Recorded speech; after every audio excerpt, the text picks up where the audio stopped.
બિહારના પટનામાં એક ચોંકાવનારી ઘટના બની છે, જ્યાં એક કાર પાણી ભરાયેલા મોટા ખાડામાં ખાબકી હતી.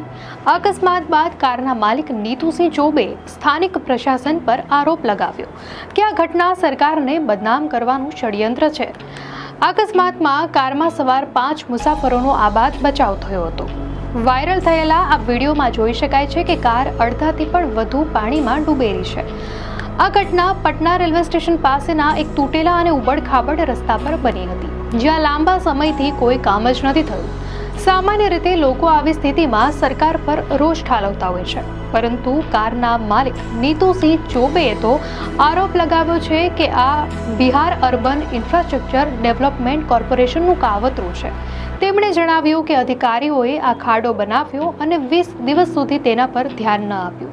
તેમણે ઉમેર્યું કે ખાડાની આસપાસ કોઈ બેરિકેડ્સ નહોતા અને તેમની કાર પડ્યા બાદ પણ એક બાઇક ચાલક તે જ ખાડામાં ખાબક્યો હતો.